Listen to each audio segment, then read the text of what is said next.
देखिए, बीपीएससी के द्वारा फेज 2 शिक्षकों की भर्ती को लेकर ऑफिशियल नोटिफिकेशन जारी किया गया था, जिसमें मैंने आपको वीडियो बनाकर जानकारी उपलब्ध करवा दिया है। अब इस वीडियो में आपको हम बताएंगे कि आपको जो है किस तरह से फॉर्म को फिल आउट करना है। स्पेशली हम रजिस्ट्रेशन के रिगार्डिंग बात करेंगे कि आपको जो है किस तरह से रजिस्ट्रेशन करना है और किस तरह से पेमेंट करना है, और स्टेप बाय स्टेप प्रक्रिया जो है केवल फॉर्म फिल करने का ही बताया जाएगा। तो प्लीज़ वीडियो शुरू से अंत तक लेकर जरूर देखेंगे, और वीडियो थोड़ा सा भी अच्छा लगे तो प्लीज़ वीडियो को लाइक करेंगे।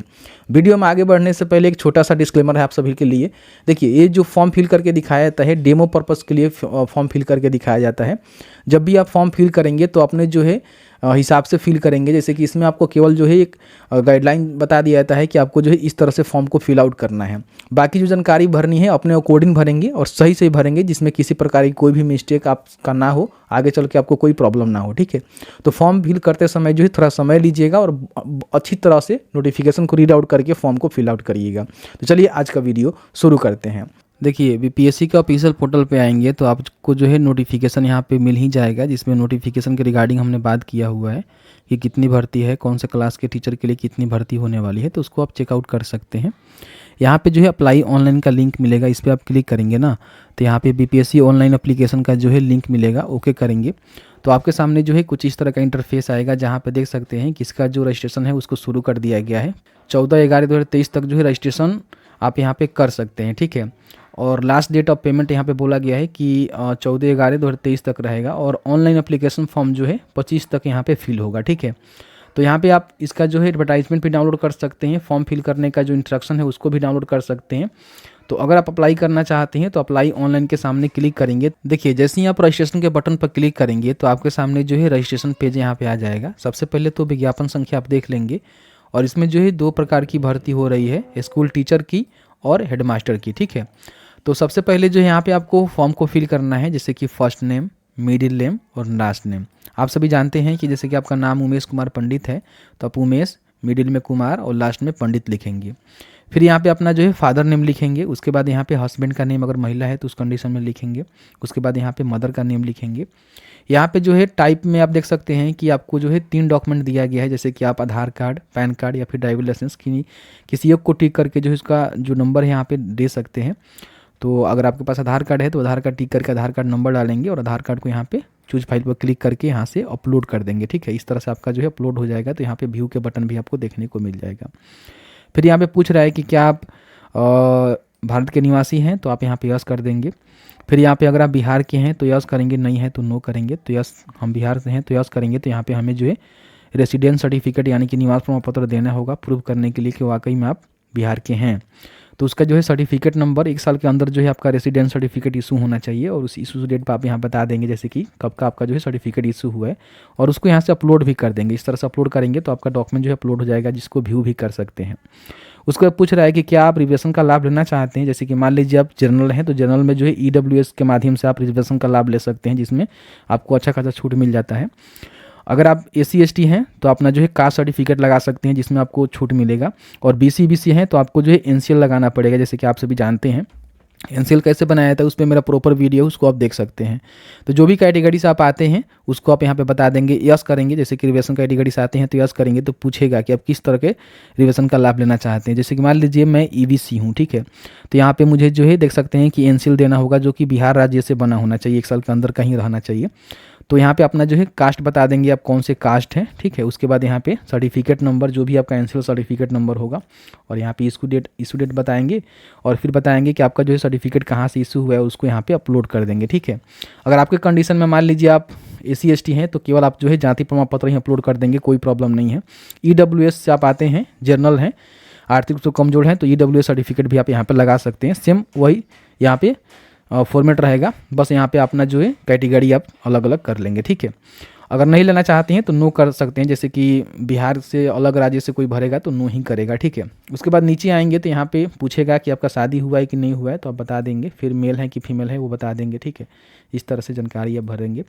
फिर यहाँ पे देख सकते हैं कि अगर आप स्वतंत्र सेनानी के नाती पोता हैं तो यस करेंगे, नहीं है तो नो करेंगे। अगर आप 40% ज़्यादा विकलांग हैं तो यस करेंगे, तो पूछेगा किस प्रकार के आप विकलांग है, उसके अकॉर्डिंग आपको सर्टिफिकेट भी यहाँ पे देना पड़ेगा, जैसे सर्टिफिकेट नंबर हो गया, इशू डेट हो गया, कौन से कॉलेज अस्पताल से जो है आपका दिव्यांग का प्रमाण पत्र निर्गत किया गया है उसको यहाँ पे अपलोड भी करना पड़ेगा। नहीं है तो नो कर सकते हैं, इसको छोड़ देंगे। ठीक, उसके बाद पूछ रहा है कि क्या आप ये सर्विसमैन है तो यस करेंगे, नहीं है तो नो करेंगे। जैसे कि नेवी, आर्मी या फिर एयरफोर्स में आप काम करते हैं या फिर काम किए हैं तो आप यस कर सकते हैं, नहीं तो नो कर सकते हैं। ठीक है, उसके बाद यहाँ पूछ रहा है कि पंचायती राज संस्था एवं नगर निकाय संस्था अंतर्गत नियुक्त एवं कार्यरत शिक्षक हैं तो आप यहाँ पे यस करेंगे और बताएंगे कि आपका जो है पोस्ट क्या है, फिर आपका स्कूल का नेम क्या है, कौन से डिस्ट्रिक्ट के अंतर्गत आप काम कर रहे हैं, और पंचायती राज संस्था एवं नगर निकाय स्थान अंतर्गत नियुक्त कार्यरत शिक्षक का जो डिटेल्स है, जैसे सर्टिफिकेट नंबर हो गया, इशू डेट होगा, उसका सर्टिफिकेट आपको अपलोड भी करना पड़ेगा। अगर आप हैं तो, नहीं है तो नो कर देंगे। जैसे कि मान लीजिए शिक्षक हैं ही नहीं पंचायत या फिर नगर निकाय के अंतर्गत, ठीक है, तो आप इसको नो कर देंगे। हैं तो इसकी जानकारी आप भरेंगे।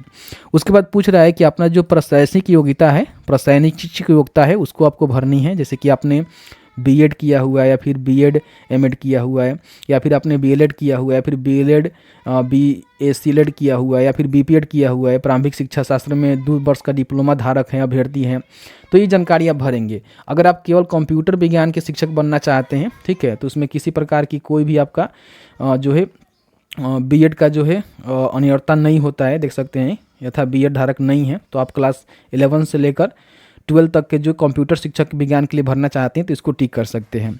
आप संगीत विषय के लिए अभ्यर्थी हैं, जिसमें मान लीजिए आपने बीएड वगैरह वगैरह धारक नहीं किया हुआ है, बीएड आपके पास नहीं है, संगीत के जो है टीचर बनना चाहते हैं तो क्लास 11 से लेकर 12 तक का जो टिक है आप यहाँ पे कर सकते हैं। जैसे कि संगीत ललित कला होता है, नृत्य कला होता है, क्लास 9 से 10 तक के लिए वो बनना चाहते हैं तो यहाँ पे टिक करेंगे। और विशेष विद्यालय अध्यापक के लिए आवेदन करना चाहते हैं तो इसको टिक करेंगे। आपके पास जो है किस तरह का जो पात्रता परीक्षा आपने उत्तीर्ण किया हुआ है, आपने पात्रता परीक्षा उत्तीर्ण किया हुआ है या फिर आपने केवल दस्ता परीक्षा यहाँ पे उत्तीर्ण किया हुआ है। अगर आप केवल दस्ता परीक्षा रखे हुए हैं तो उसको टिक करेंगे, तो बताना होगा कि आप जो है क्लास 6 से लेकर 8 तक या 9 तक या 11 से 12 तक उसका सर्टिफिकेट नंबर, इश्यू डेट और अपलोड भी करना पड़ेगा। देख लीजिएगा, आप जो भी है उसको इस तरह से भरेंगे। उसके बाद यहाँ पे पूछेगा कि आपने तो पात्रता परीक्षा पास किया हुआ है तो किस प्रकार का पास किया हुआ है। क्लास 6 से लेकर 8 तक के टीचर बनना चाहते हैं तो आपने जो है सीटेड पेपर 2 और बीटेड पेपर 2 क्वालिफाई किया हुआ है, ठीक है, तो आप यहाँ पे इसको टिक कर सकते हैं इस तरह से। इसके साथ ही साथ मान लीजिए क्लास 9 से लेकर 10 तक के आप टीचर बनना चाहते हैं तो अगर आप बिहार STET पेपर 1 पास किया हुआ है तो उसको आप यहाँ पे टिक करेंगे, ठीक है, और बताएंगे कि आपने जो है कौन सा पेपर कौन से लैंग्वेज से पास किया हुआ है, मतलब कौन से सब्जेक्ट से पास किया हुआ है। फिर यहाँ पे बिहार STET पेपर 2 आपने क्वालिफाई किया हुआ है तो क्लास 11 से लेकर 12 तक के जो टीचर है उसके लिए आप आवेदन कर सकते हैं। इसमें भी आपको बताना होगा कि इस प्रकार के आपने जो है कौन से सब्जेक्ट वगैरह वगैरह से क्वालिफाई किया हुआ, उसकी जानकारी आप यहाँ पे बताएंगे। केवल आप यहाँ पे सीटेड पेपर 2 और बीटेड पेपर 2 कोई एक क्वालिफाई किए हैं तो आप इसको टिक आउट रहने देंगे और आगे बढ़ेंगे, ठीक है। उसके बाद यहाँ पे पूछ रहा है कि आपने जो सीटेड पेपर 2 या फिर बीटेड पेपर 2 आपने पास किया हुआ है उसका डिटेल्स डालिए, जैसे कि उसका सर्टिफिकेट नंबर डालिए, फिर उसका इशू डेट डालिए, उसको यहाँ पे अपलोड कर दीजिए, ठीक है, तो इस तरह से अपलोड कर देंगे। फिर यहाँ पे पूछ रहा है कि आप इसमें से किस विद्यालय अध्यापक के लिए अनिवार्यता रखते हैं, क्या शिक्षा विभाग के अंतर्गत जो विद्यालय अध्यापक की भर्ती आई हुई है उसके लिए, या फिर कल्याण विभाग के पिछड़ा और अति पिछड़ा वर्ग के लिए जो प्रधानाध्यापक हैं, या फिर अध्यापक के लिए। तो जो भी आप मतलब जिसके लिए भी योग्यता रखते हैं आप नोटिफिकेशन देखेंगे तो आपको समझ में आएगा, ठीक है, मैंने बताया था, तो उसके लिए आप टिक करेंगे। फिर यहाँ पे अपना जो लैंग्वेज है क्वालिफाइंग पार्ट 1 में मैंडेटरी है, इसको बताना होगा कि आप कौन से लैंग्वेज में, हिंदी, उर्दू, बांग्ला, तो आप बता देंगे। उसके बाद डेट ऑफ बर्थ यहाँ पे फिल करेंगे। जैसे यहाँ पे अपना डेट ऑफ बर्थ यहाँ पे सिलेक्ट करेंगे ना तो यहाँ पे पूछेगा कि पोस्ट अप्लाई फॉर क्लास 6 से 1 टीचर तक के लिए आप यहाँ पे अप्लाई करेंगे एजुकेशन डिपार्टमेंट में। तो इसके लिए यहाँ पे इस पोस्ट के लिए निम्न में से कोई एक योग्यता आपके पास होना अनिवार्य है, जैसे कि यहाँ पे बताया गया है, जानकारी यहाँ पे दिया गया है, तो आप इसको एक बार चेकआउट कर लेंगे, ठीक है। उसके बाद यहाँ पे आपको सब्जेक्ट बताना होगा कि आप जो है कौन से सब्जेक्ट के अंतर्गत यहाँ पे अपना जो है अप्लाई करना चाहते हैं। अंग्रेजी, उर्दू, गणित, विज्ञान, संस्कृत, सामाजिक विज्ञान, हिंदी, जो भी आपका है आप अपने हिसाब से यहाँ पे सब्जेक्ट सेलेक्ट कर सकते हैं। नोटिफिकेशन में भी देख सकते हैं कि कौन से सब्जेक्ट में कितनी टीचरों की भर्ती है, तो आप अपने हिसाब से यहाँ से भर सकते हैं। उसके बाद जो है कोरस्पोंडेंस एड्रेस यहाँ पे भरेंगे, जिसमें अपना पूरा जानकारी भरेंगे, जैसे डिस्ट्रिक्ट वगैरह वगैरह, डिस्ट्रिक्ट वगैरह वगैरह सेलेक्ट करेंगे। फिर यहाँ पे परमानेंट डालेंगे, ठीक है। उसके बाद नीचे आएंगे तो यहाँ पे पूछ रहा है कि क्या आप एसेंशियल क्वालिफिकेशन जो है जो नोटिफिकेशन में दिया गया है उसके हिसाब से आप फुलफिल करते हैं, तो यहाँ पे आपको यस करना होगा, तभी आप एलिजिबल हो पाएंगे। उसके बाद यहाँ पे email ID, उस email ID को कंफर्म करना है।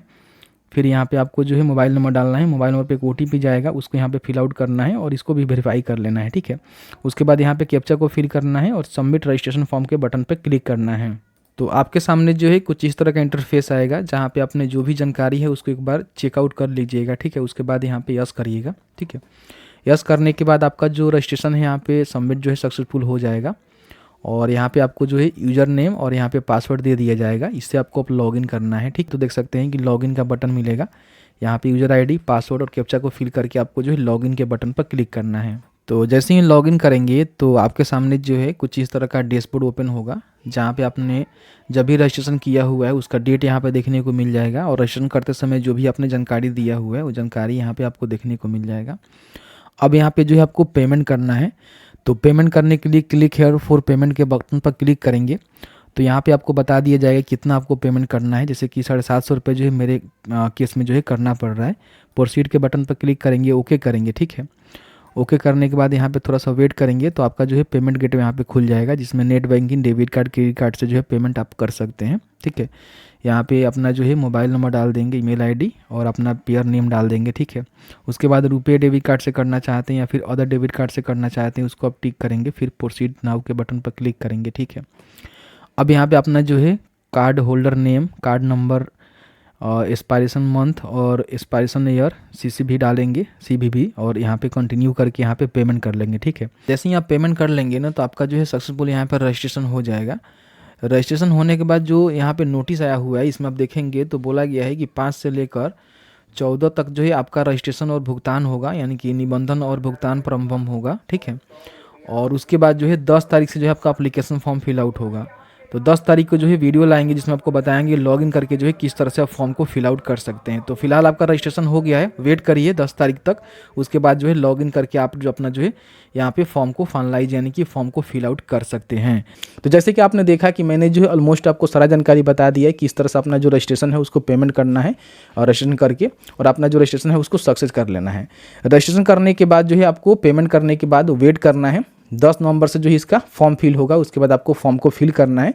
तो फॉर्म कैसे फिल करना है उसके लिए हम अलग से वीडियो ला देंगे जिसमें आपको जानकारी उपलब्ध करवा देंगे। तो बस आज की इस वीडियो में इतना ही। वीडियो थोड़ा सा अच्छा लगा है तो प्लीज़ वीडियो को लाइक कर दीजिएगा और आपके मन में कोई भी सवाल होगा इस वीडियो से रिलेटेड तो आप हमें कमेंट करके पूछ सकते हैं।